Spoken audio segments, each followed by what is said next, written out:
Exclusif. Les frères Benamor et Rebou Haddad contaminés par le Covid-19 et hospitalisés à Alger. Les hommes d'affaires Mohamed El Benamor et son frère Mohamed El Hadi ainsi que Rebou Haddad, frère d'Ali Haddad et ancien patron du club de football l'USMA et ancien premier vice-président de la Fédération algérienne de football, ont été contaminés par le coronavirus Covid-19 lors de leur détention à la prison d'El Harrach, a appris Algérie par au cours de ses investigations. Mohamed El Benamor, Mohamed El Hadi Benamor et Rebou Haddad ont même été contraints de quitter leur cellule pour être hospitalisés pendant plusieurs jours à l'hôpital Mustapha Bacha dans la plus grande des discrétions. Les 3 milliardaires écroués pour leur implication dans plusieurs affaires de corruption ont subi pendant plusieurs jours des soins intensifs au niveau des unités dédiées à la lutte contre le Covid-19 avant de revenir au centre pénitentiaire d'El Harrach, certifient nos sources. C'est, d'ailleurs, cette hospitalisation à l'extérieur de la prison d'El Harrach qui a nourri les rumeurs les plus folles concernant la supposée remise en liberté de l'oligarque Mohamed El Benamor, assurent nos sources. Selon nos sources, plusieurs détenus, des VIP ou anciens dirigeants politiques déchus comme de simples et ordinaires citoyens, ont été contaminés par le Covid-19. De nombreux foyers ont été déclarés dans les prisons algériennes, mais l'information est totalement verrouillée et l'administration pénitentiaire algérienne ne veut absolument rien communiquer sur ce sujet. Rappelons enfin que Mohamed El Benamor et son frère Mohamed El Hadi croupissent en prison depuis le 13 février dernier.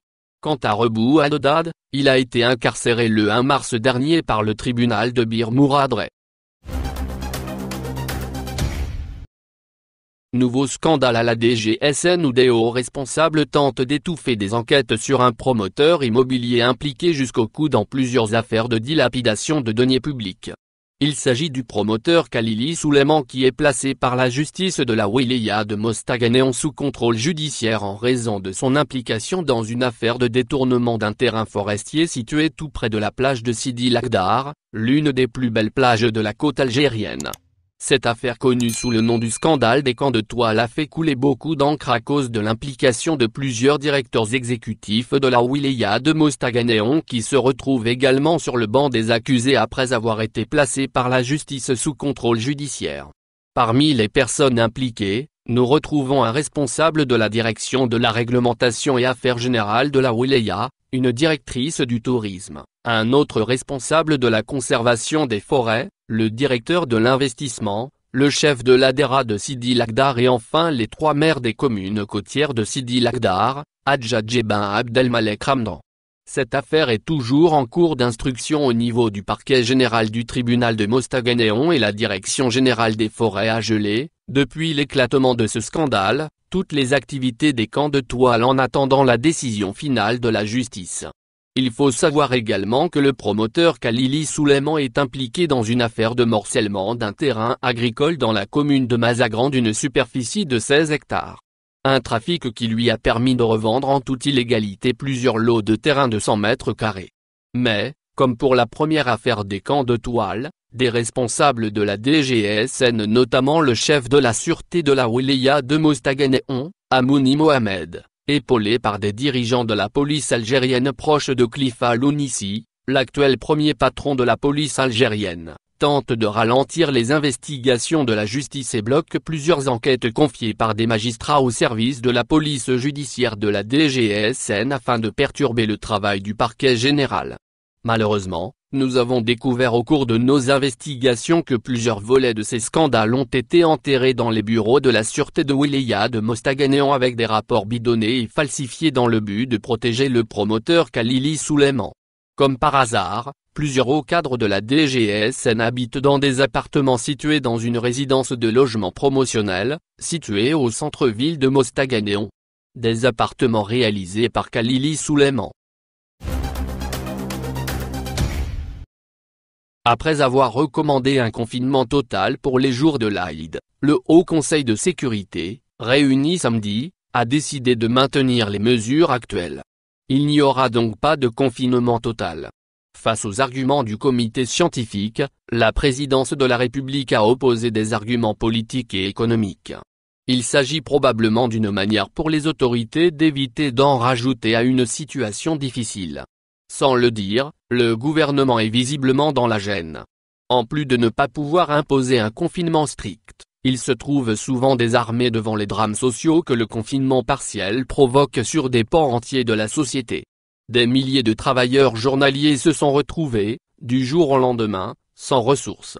La pension de 10 000 dinars ou les aides en nature que fournissent les associations sont souvent dérisoires face à la détresse de ces familles. Cela risque de s'aggraver avec l'Aïd el-Fitr.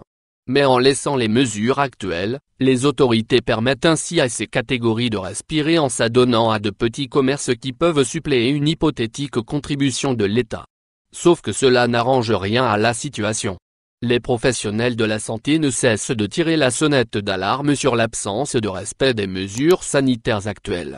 La ruée vers les marchés, les regroupements dans les quartiers et même des ouvertures clandestines de magasins se multiplient, aggravant ainsi, chaque jour, davantage la situation sanitaire du pays. Le nombre de décès se stabilise, certes, mais le nombre de contaminations augmente inexorablement à cause du double effet de la multiplication des tests et du relâchement dans les mesures sanitaires, et la fin de l'épidémie semble s'éloigner. Ce message a été porté par quasiment tous les membres du Conseil scientifique.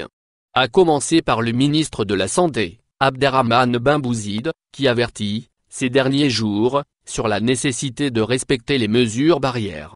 Dans une interview accordée hier au quotidien arabe Abon El Kabar, le ministre a affirmé qu'il a remis un rapport au gouvernement dans lequel il préconise le durcissement des mesures de prévention à l'occasion de l'Aïd.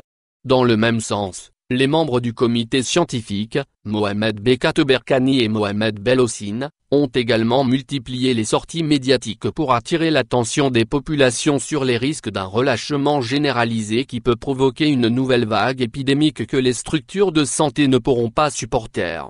Pour tenter de compenser l'absence d'un durcissement des mesures de confinement, les autorités ont recouru aux religieux. La commission des fatwas du ministère des Affaires religieuses a, en effet, exhorté les Algériens à éviter les visites familiales les jours de l'Aïd, et à utiliser les moyens technologiques modernes pour les vœux lors de cette fête.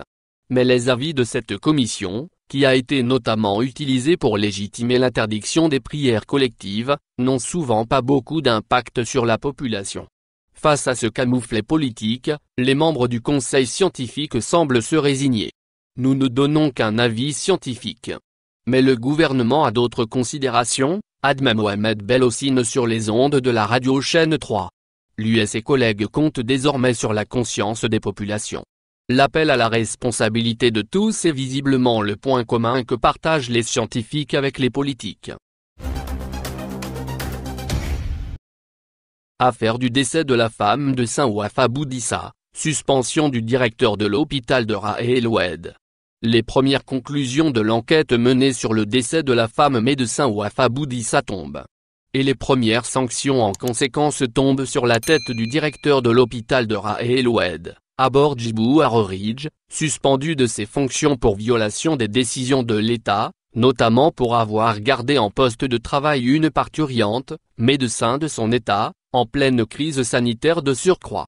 Or, en pareille circonstance dramatique pour une femme, décédée, vendredi à l'EPH d'un Kébira de Sétif, des suites d'une infection au Covid-19, la règle voudrait que c'est le mis en cause lui-même qui présente illico presto sa démission. C'est le ministre de la Santé, de la Population et de la Réforme hospitalière, Abderrahmane Ben Bouzid, en effet, qui en a confirmé la décision de sanction temporaire du premier responsable de cet hôpital. Un établissement où la défunte exerçait ses fonctions, ainsi soumise au gré de l'employeur malgré à la fois le risque qu'elle encourait étant exposée directement aux malades atteints du Covid-19 et étant une femme qui portait un bébé de 8 mois. En visite, hier, dans la wilaya de Kanchela, dans le cadre d'une tournée qui l'a vu se déplacer dans plusieurs autres régions du pays pour s'enquérir de l'état des lieux sur la crise sanitaire, Ben Bouzid évoque les motifs de la suspension du directeur en question. Une sanction du reste qui intervient au lendemain de l'enquête diligente par le département qu'il dirige et dont la mission est confiée à l'inspecteur général du ministère. Ainsi, selon lui, Le responsable de l'enquête avait écouté toutes les parties concernées dans cette affaire, avant de conclure sur la sanction à l'encontre du directeur pour avoir enfreint les décisions du président de la République, Abdelhamedjid Tebboune, et le décret exécutif relatif aux mesures de prévention et de lutte contre la propagation du coronavirus, s'agissant du volet de la démobilisation de certaines catégories de travailleurs, notamment les femmes enceintes.